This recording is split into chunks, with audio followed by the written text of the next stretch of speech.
El Señor esté con ustedes. Y con tu espíritu. Lectura del Santo Evangelio según San Juan. Gloria a ti, Señor.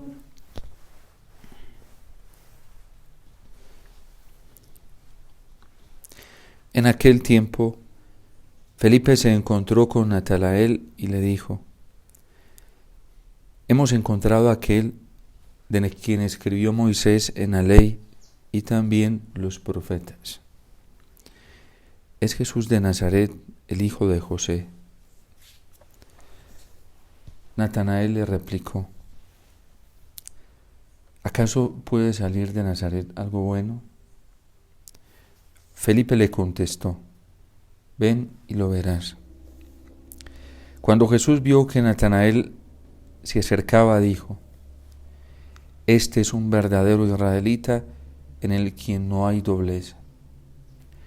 Natanael le preguntó: ¿De dónde me conoces?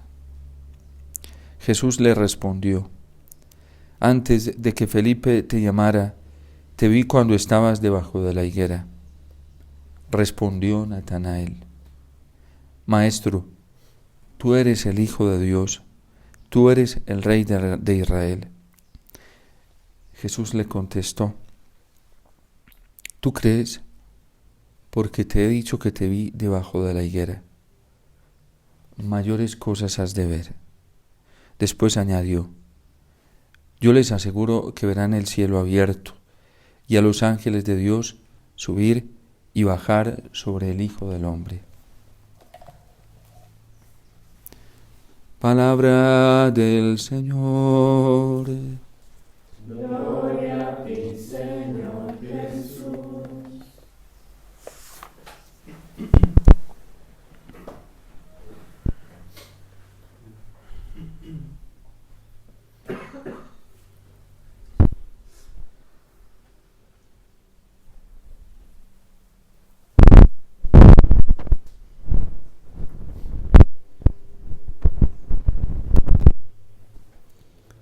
Hoy el Salmo está haciendo una invitación a todos los fieles, no solamente para bendecir al Señor, sino para proclamar la gloria de su reinado y dar a conocer sus maravillas.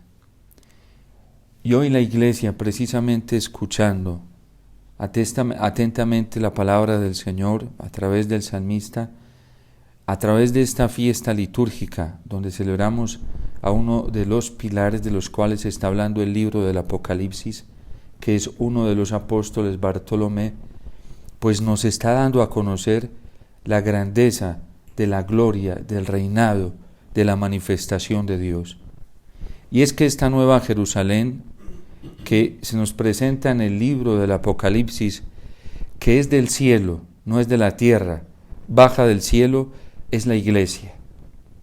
Una iglesia que Dios ha construido no en el sentido humano, ni desde la lógica humana, ni desde los criterios humanos arquitectónicos de la ciencia, sino con una arquitectura más perfecta, que es la arquitectura espiritual, la arquitectura de Dios basada en el molde del Evangelio.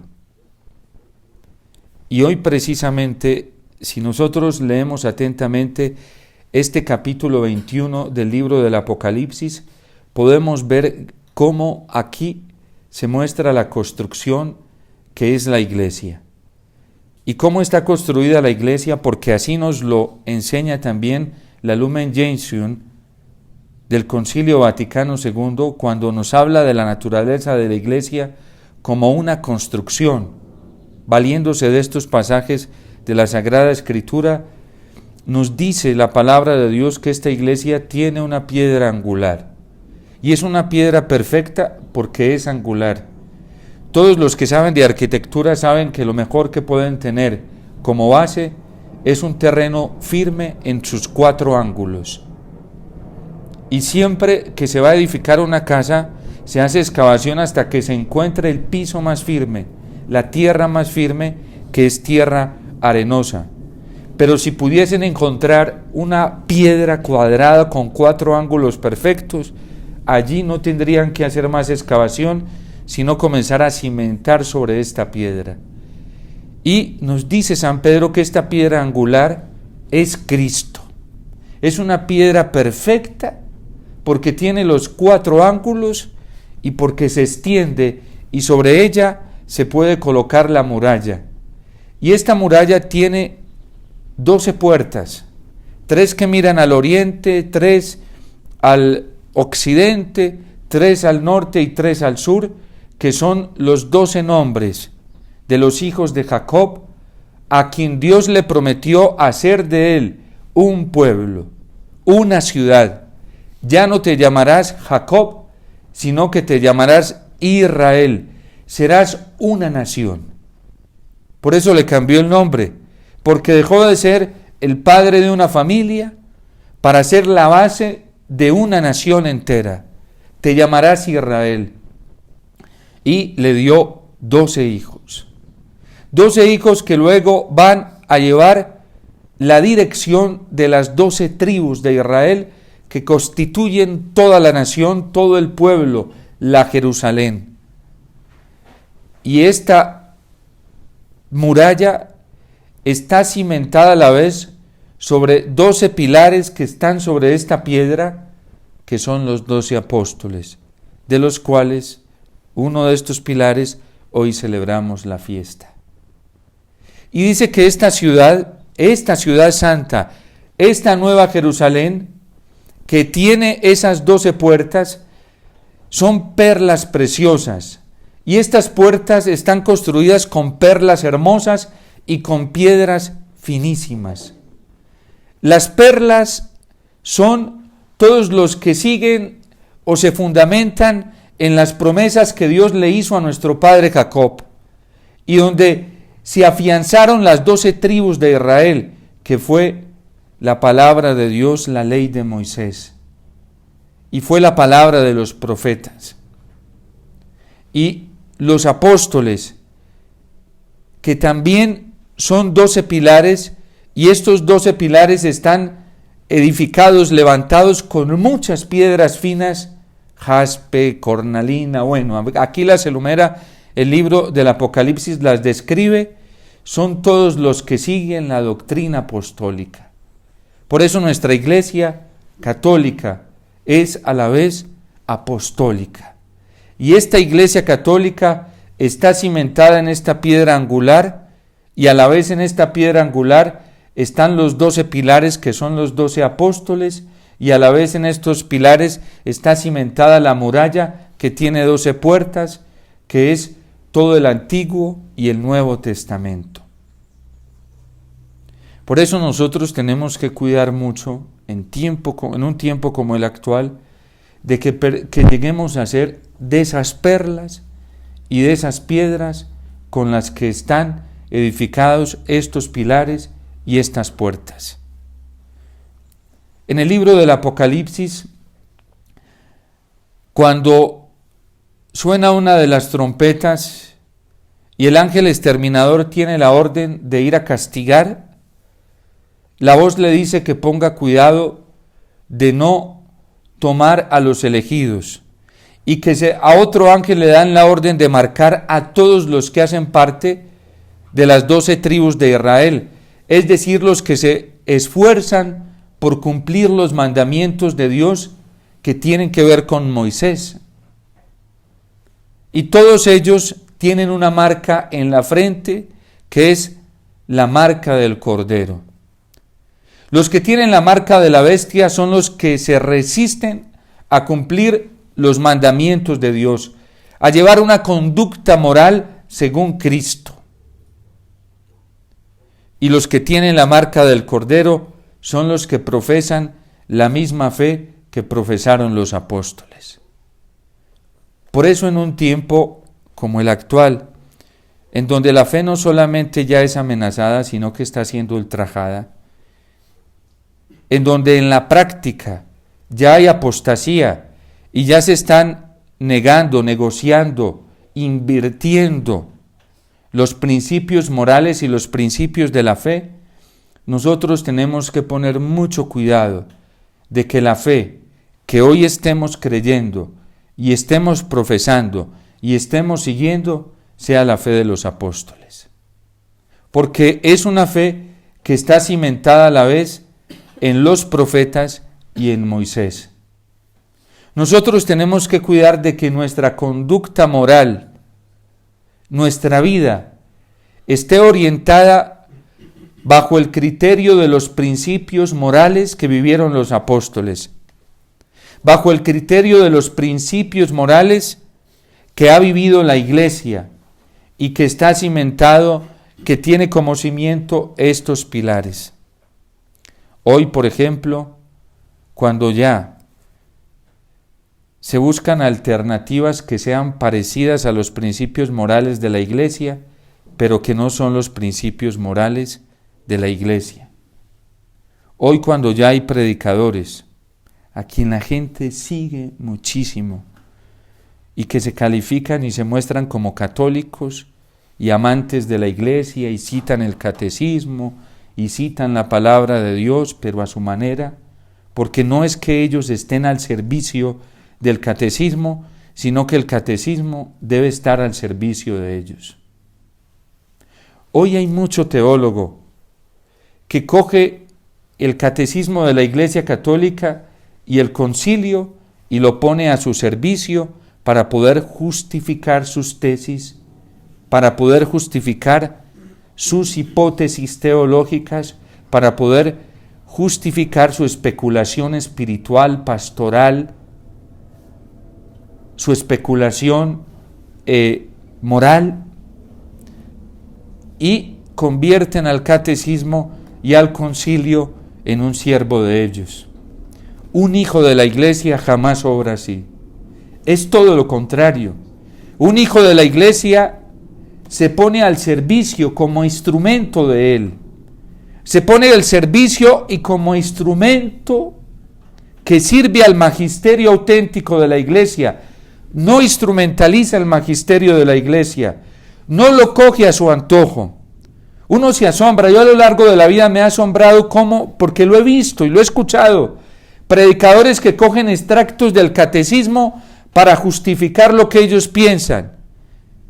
Y un hijo de la Iglesia debe hacer todo lo contrario. Ponerse al servicio del magisterio. Ir a él y preguntarle qué es lo que él quiere que yo diga. ¿Qué es lo que él quiere que yo predique? ¿Qué es lo que él quiere que yo enseñe? Ir al Concilio Vaticano II y preguntarle qué es lo que él quiere que yo enseñe. Ponerme al servicio del mismo. Es una tarea como nos lo enseña la Constitución Dogmática Dei Verbum, ante la cual todos debemos ponernos como siervos a la hora de proclamar las maravillas del Señor, a la hora de anunciar, dar a conocer todas sus bendiciones, como hoy nos lo está enseñando el Salmo. Desde el Papa hasta el último bautizado, todos tenemos eso en común, que debemos ser obedientes a la fe católica, a la fe apostólica, que debemos ser obedientes a los principios morales que la Iglesia católica y apostólica ha vivido a lo largo de estos años. Por eso no nos dejemos engañar, porque cada vez va a ser más complejo y cada vez nos van a presentar a través de artificios vocales, lingüísticos, dialécticos, la doctrina como si fuera lo más bello. Miren, yo hasta lo he encontrado a veces escuchando canciones, hasta católicas. Me doy cuenta de unas imprecisiones teológicas y la gente dice, no padre, eso no afecta para nada. Sí, pregúntele a alguien que sabe de psicología cognitiva cómo de manera inconsciente eso marca la conducta de una persona. Porque hay cosas que nosotros escuchamos y se nos meten y no somos conscientes cuando se nos meten, pero se nos quedan allá grabadas. Y después el comportamiento resulta siendo así. Hoy más que nunca nosotros debemos ponernos al servicio de esta iglesia, de esta nueva Jerusalén. Otro aspecto importante que nosotros debemos mirar a la luz de esta celebración, como nos lo enseña la palabra de Dios, y así lo confiesa la Lumen Gentium, el Concilio Vaticano II, la Gaudium et Spes, que la Jerusalén nueva, la Nueva Jerusalén, que es la Iglesia, como punto de referencia para nosotros los católicos, para todo el mundo cristiano, para todo el mundo religioso, para toda la humanidad, la Nueva Jerusalén como punto de referencia viene del cielo, no es de la tierra. No podemos, hoy nos están presentando un modelo de iglesia en varios aspectos muy terrenal. La Nueva Jerusalén es del cielo, no es de la tierra. Vi la Nueva Jerusalén que bajaba del cielo de junto a Dios. Por eso el dogma de la Asunción, la fiesta de la Asunción de la Virgen que celebramos durante estos días, nos presenta precisamente cómo es esa Nueva Jerusalén a la que todos los católicos debemos mirar. Vi la Nueva Jerusalén que bajaba de junto a Dios, y en ella Dios tiene su morada. La iglesia peregrina, que somos solo una porción de esta gran iglesia, está mirando continuamente a esta iglesia celestial, en los apóstoles, en los santos, en los mártires, y sobre todo en la más santa de todas, que es la Virgen. Este es nuestro referente. Miren, otro engaño hoy dentro de la iglesia es que nos están poniendo referentes terrenos. Y de manera muy sutil, nos dicen, vea, usted debe mirar estos referentes y comportarse como ellos. Este es el ejemplo que usted debe seguir. Y es muy diferente a lo que nos enseña la palabra de Dios y a lo que nos enseña el Concilio Vaticano II. San Pablo precisamente trae una imagen bellísima para la familia y le dice, esposas, amen a sus esposos como la iglesia amó y se sometió a Cristo. Y entonces, ¿qué hacen las esposas hoy? Son mirando referentes por ahí terrenales, para ver cómo se debe comportar una esposa y cómo es que se comporta la iglesia. Y no saben las esposas que lo que está diciendo San Pablo es que miren a la iglesia santa. Una esposa tiene que mirar hacia el cielo. De los primeros cristianos se dice en los escritos del primer y segundo siglo que tenían el corazón puesto en el cielo. Tenían los ojos puestos en el cielo y los pies en la tierra. Un cristiano no puede andar con la mirada cabizbaja, en alto, mirando a la iglesia celestial. Cuando los católicos dejamos de mirar esta referencia, nos perdemos. Y ahí sí que nos confundimos, porque ¿qué es esta iglesia peregrina? Nos lo enseña la Lumen Gentium. En esta iglesia peregrina, todos los que estamos acá, desde el Papa Francisco hasta el último bautizado, somos imperfectos, todos. Ninguno de nosotros es referente supremo para nadie. Aquí no han canonizado a nadie. La iglesia es muy sabia en eso porque siempre que va a hacer una canonización después de muerte. Hay laicos, hay religiosos, religiosas, sacerdotes que son absolutizando a las personas. Este es un santico, este es una santica. Y la gente se cree eso. Y entonces la gente dice, eso funciona así en el inconsciente de la gente. Y es un inconsciente colectivo hoy dentro de la iglesia. Y la gente es mirando, yo hago lo que haga lo que diga este padre, lo que diga este teólogo, lo que diga este predicador, lo que diga este laico. ¡Qué engaño tan grande! ¡Qué engaño! Porque todos los que estamos aquí en esta tierra, todos somos imperfectos, yo el primero. El más imperfecto. Pero a mí me motiva y me llena de esperanza poder mirar a esta iglesia que ya triunfa, la iglesia bienaventurada, la iglesia de los santos, esta que baja de junto a Dios. Y esta es la iglesia que ya goza, que ya en cierto sentido es un referente objetivo para todos nosotros. Miren hoy los que hacen los católicos. Para saber qué está bien y qué está mal, toman como referencia a predicadores. Para saber qué está bien y qué está mal, toman como referencia a los mejores teólogos de nuestro tiempo, a los mejores especialistas intelectualmente en moral, ¿sí? Pero ya no toman como referencia a la iglesia celestial, ¿sí? A los santos, para saber qué está bien y qué está mal. Esos son los puntos de referencia. Lo que diga este padrecito está bien. Lo que diga este predicador está bien. Padre, no ve cómo lo sigue la gente. ¿Para dónde va Vicente? ¿Para dónde va la gente? Y de repente Vicente se perdió porque la gente estaba perdida. ¿Sí? Así estamos hoy de mal. Nuestros referentes son celestiales, son los santos. Y los principios de la moral y de la fe los debemos encontrar en estos cimientos en donde se nos describe a la Nueva Jerusalén. Gracias a Dios, el Concilio Vaticano II nos dejó muy claro esto. Y vamos a llegar a un momento, yo no creo que sea tan tarde. Ya lo estamos viviendo. Hoy quien predique la verdadera doctrina del concilio ya resulta que es un desconvertido, ¿sí? Quien predique la doctrina del catecismo de la Iglesia Católica es un desconvertido, ¿sí? Está en un error. Pero quien predique lo que predica el anticristo, quien enseñe lo que enseña el anticristo, ese sí vive en el amor de Dios.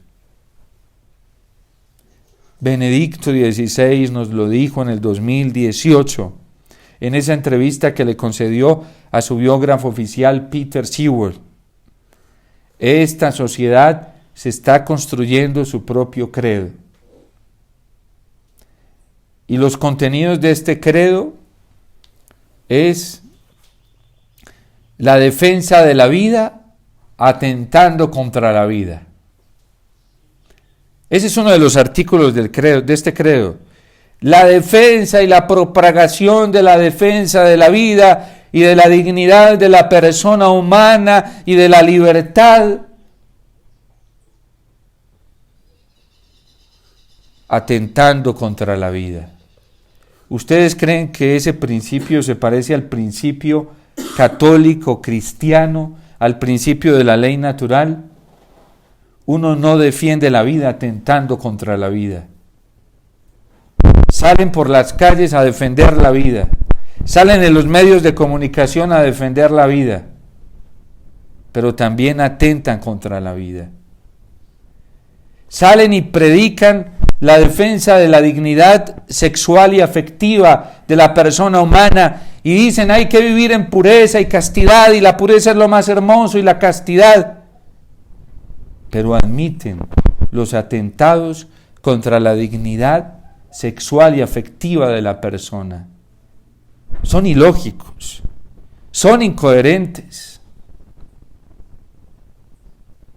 Y entonces dicen, a la hora de una alternativa política, uno elige y se pone de acuerdo con lo que proponen de bueno algunos candidatos o partidos, y lo que está malo uno no lo elige. Señores y señoras, hermanos y hermanas, no seamos tan ilógicos. La democracia, la verdadera democracia, no acepta eso. Es como el que se para a hablar de la pureza y predica la pureza, es muy linda, busquemos y amemos la pureza. Y en su vida oculta se masturba, ve pornografía, hace toda cantidad de cosas. ¿Están siendo coherente? ¿Le es infiel a su esposo, a su esposa? Estará haciendo... Pero así es la doctrina del anticristo hoy. Eso sí, hablan bellezas. Porque la demagogia, que no es nueva en nuestros tiempos, a los filósofos Aristóteles, Platón y Sócrates se les tocó enfrentarse con los sofistas que eran así. Y cuando los desenmascaraban, ¿saben qué hacían los sofistas? Comenzaban a desacreditarlos. Utilizaban la demagogia. ¿Qué era la demagogia? A través del discurso difamando, calumniando a Sócrates, a Platón, sobre todo a Sócrates, fue el que le tocó más duro. Porque Sócrates los desenmascaraba y les enseñaba a los jóvenes cómo les enseñaban errores. Les decía, vea, la verdad es esta. Y cuando Sócrates les enseñaba la verdad, los jóvenes se daban cuenta que les estaban enseñando mentiras y errores. Cuando uno coge el catecismo, comienza a estudiarlo y facilísimo uno se da cuenta a quién le está enseñando errores. Sin ir a buscar como un fiscal, eso no hay necesidad de hacerlo. A mí la madre, nuestra fundadora, me decía, mijito, conoce la verdad y conociendo la verdad te das cuenta dónde está la mentira. Uno se da cuenta a quién le está diciendo mentiras. Porque ya uno se empapa de la palabra de Dios, se empapa del magisterio de la iglesia, se empapa de la tradición de la iglesia y vienen y le dan un discurso a uno y dice, uy no, este es mentiroso. Este es incoherente. Y uno no va con esa intención. Uno no va con esa intención. Y cuando la gente comienza a escuchar la verdad, dice, pero ¿cómo así? Si a mí me enseñaron esto de otra manera. Si a mí me lo enseñaron así. Así es que se va desenmascarando el error. ¿Y quiénes son los que enseñan el error? ¿Y quiénes van detrás del error? Cada que yo voy a un documento del magisterio de la iglesia, pues que llevo años haciéndolo por cuidar mi fe, me voy dando cuenta. Voy y escucho personas, escucho discursos, y yo voy con buena intención para aprender, para fortalecer mi fe, pero ¿qué me encuentro? Unas incoherencias que digo, válgame Dios. Por eso trato de andar con el catecismo para toda parte, ¿sí? Siempre lo trato de hacer, ¿sí? Si no en el celular, en un libro electrónico o en un libro físico, pero ando con él, con la Biblia, ¿sí? Y entonces a veces es tan ambiguo todo lo que vemos hoy que uno dice, pero estas personas que yo consideraba que enseñan lo correcto están diciendo esto, o tal vez es que yo estoy en un error. Entonces voy y repaso, ya más o menos sé dónde están las cosas, voy y miro y comparo y digo, no, la iglesia no está en un error, ellos están en un error. Este tiempo nosotros los cristianos, si queremos ser fieles, tenemos que estar preparados para que nos vayan desplazando. Porque esta sociedad, dice Benedicto XVI, que se está construyendo su propio credo, no va a soportar esto. Y va a excluir y va a excomulgar. Entonces, si queremos ser fieles, preparémonos para eso. Para que nos aparten, nos excluyan, sí. Para que digan toda clase de mentiras, de calumnias contra nosotros. Para que inventen toda cantidad de barbaridades. Porque dentro de la Iglesia Católica ya esto está andando. No crean que está afuera. El Señor nos dijo que iba a dejar crecer a la cizaña en el mismo campo del trigo. La Iglesia es el campo de Dios. Y en este campo también hay cizaña.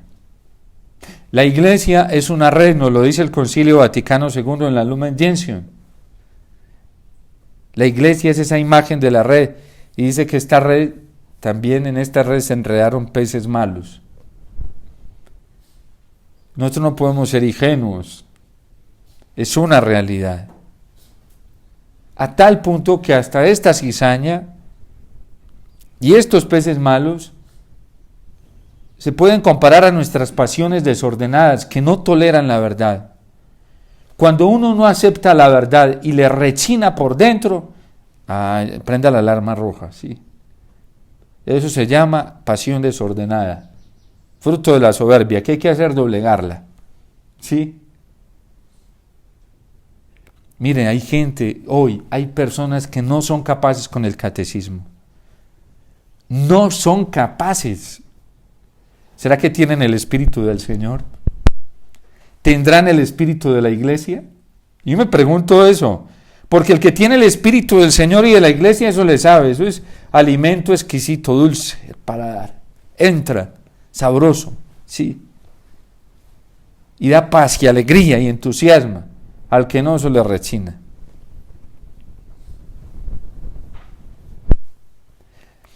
Hay personas que les trilla la doctrina de San Juan Pablo II frente a la familia, frente a la persona, frente a la dimensión afectiva y sexual. ¿Y saben qué hacen? Para que no les rechine, lo instrumentalizan y lo malinterpretan, ¿sí? Porque también hay de esos, peores. Hay gente así. Hay gente que para que no le remuerde la conciencia cogen al Papa Benedicto XVI. Lo que les parece bien, sí. Lo otro no. Eso que el Papa Benedicto XVI dice sobre la sociedad que se construye su propio credo es una postura que siempre la ha mantenido. No crean que fue al final de su vida, siempre. El Papa Benedicto XVI tuvo algo muy lindo. Quien lo lee y lo estudia verdaderamente se da cuenta de esto. No fue cambiante en los principios, nunca. Nunca. Se mantuvo siempre fiel a los principios. Entonces, volvamos hoy a la palabra de Dios, que ella es nuestra fuente.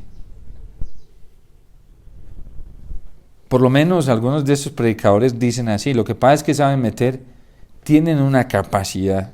Uno queda asombrado. Te hacen los primeros enunciados y uno dice, ¡uy, qué belleza, tan profundo! Pero en el medio, cuando te tienen embelesado, te meten el error así muy sutilmente. Muy sutilmente.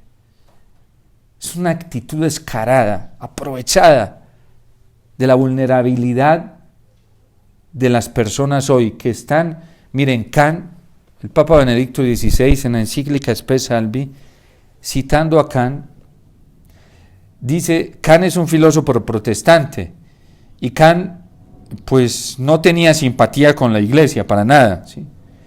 Y él se soñaba el reino de Cristo con el final de la iglesia. Y después se corrigió y dijo, el final va a ser muy diferente. Va a ser, al final, vamos a ver cómo se impone el miedo y el egoísmo. Y hoy, miren el grado de miedo que tiene la gente hoy. No miedo, pánico. Ya de miedo pasó a pánico. La gente está muy enferma psíquicamente hoy, muy mal. Y no crean que esto disminuye. Ya ni siquiera los medicamentos psiquiátricos le están sirviendo a las personas. El índice de suicidio hoy es altísimo, hasta en los niños. Criaturitas pequeñas. Porque la esperanza que le están ofreciendo a la gente es una esperanza caduca, falaz, que solo dura un momento. Toda esta gente que hoy está surgiendo una fascinación, una moda por a ver si de pronto la solución está en lo político y los católicos dejándose embelezar por ahí, cuando no es por ahí. Y los católicos apostando los principios morales, los principios de la fe.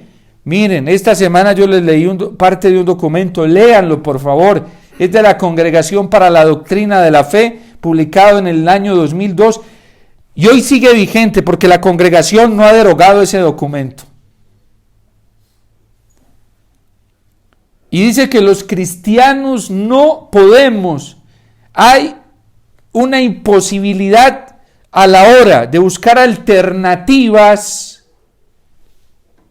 de fuerzas en este mundo, alternativas que suplanten la fe, no podemos. Alternativas que terminen despreciando los principios morales, no se puede. Miremos cómo está edificada nuestra iglesia, para que miremos esta edificación y seamos parte de esta construcción. Porque si no somos jaspe, cornalina o una de estas piedras finas, o no somos de estas perlas preciosas sobre las que está edificada la iglesia, terminaremos por fuera de ellas en el reino definitivo. Y solamente los que se vinculen a esta construcción y a esta calidad de perlas y de piedras preciosas, solamente serán los que hagan parte de la nueva Jerusalén. Los que no, no. Y estas piedras están conformadas por el cumplimiento de los mandamientos, la palabra de los profetas y el evangelio. Si no caminamos por ahí, al fin de cuentas todos terminaremos delante del Señor y ante su juicio. Así la masa nos diga que estamos bien. Si no hemos edificado así la masa nos diga que estamos bien, después de la muerte, en el juicio, esa masa no estará ahí, no habrá nadie, solamente estará la verdad, que será Dios, y ese será el peso que nos mida.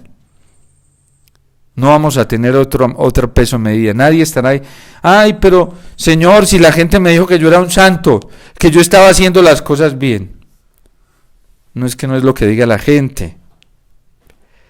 Es lo que diga mi palabra. No seré yo quien los juzgue, será mi palabra. Y a todos nos van a pasar por ese colador. Todos, desde el Papa hasta el último bautizado. Y al no bautizado también.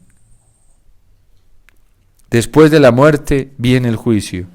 Y después del juicio viene la retribución. Unos para un lado y otros para otro.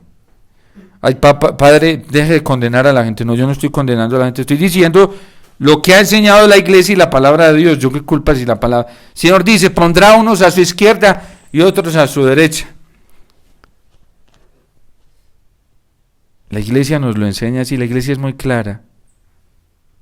La gente se asusta con esto. ¿Por qué nos asustamos? Si estamos caminando de cara a Dios, no tenemos por qué asustarnos. ¿Quién se asusta y se espanta y se llena de pánico?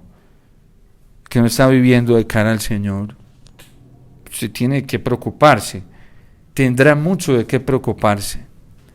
Pero si estamos viviendo de cara al Señor, de cara a la iglesia, no nos preocupemos absolutamente por nada. Si estamos siguiendo lo que la iglesia nos enseña en el catecismo, en el concilio, ¿sí? Que es la aplicación más adecuada de la palabra de Dios para nuestros tiempos, no nos preocupemos. El que tiene una fe cimentada por el Señor, ni vida, ni muerte, ni ángeles, ni potestades, ni espada, ni guerra, nada lo podrá separar de Cristo. El que no tiene una fe verdadera, todo lo separa. Sí. Entonces, por ejemplo, hay predicar, no hay que predicar la verdad, no hable así, Padre, porque la gente se confunde. ¿Sí? ¿Por qué te confundes? ¿En qué tienes cimentado tu fe? Si la predicación de la verdad te asusta, ¿dónde tienes tu fe? ¿Dónde tienes tu corazón? Porque San Pablo dice que nada nos puede separar del amor de Cristo. Nada. Yo muchas veces me he sentado a escuchar gente que dice errores. Digo, bueno, esto es un error, ya eso no tiene por qué sacudirlo a uno, ¿sí? ¿Dónde tenemos nuestro corazón? ¿Dónde tenemos puesta nuestra vida? ¿Será que sí somos parte de esas perlas finas, de esas piedras preciosas en las que está edificada la iglesia? Porque nada puede separarnos del amor de Cristo. Si somos piedras finas de estas, si somos perlas, nada nos puede separar, ni la muerte, ni la vida. El Señor decía, no tengan miedo a los tribunales, a nada. El Señor está con nosotros. y Él es nuestra roca firme. Nada nos derribará si estamos anclados ahí. Si no estamos anclados, van a venir las tormentas, ¿y qué van a hacer? Van a tumbar. La verdad de Dios va a pasar, está pasando, pero se va a intensificar cada vez más. Elías sube al monte, un huracán, una tormenta, fuego. Y después la voz suave y serena de Dios. Pero Elías soportó, aguantó. Nosotros vamos a aguantar, porque también va a pasar un huracán, una tormenta y fuego. Elías se mantuvo en pie. Y el Papa Francisco nos decía a los sacerdotes este año: cuidado, cuidado, porque en medio de estas tormentas podemos salir mal parados. Si no estamos caminando en fidelidad al Señor, podemos salir mal parados. Venga, que venga ya, ella va a venir. Pero si el miedo nos gana, válgame Dios. Cimentémonos en el Señor.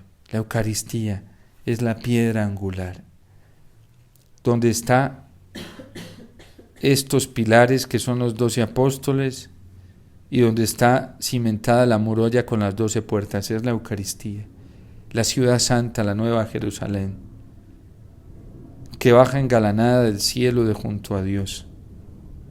Es la Eucaristía. Vivámosla con intensidad, amémosla y busquémosla siempre.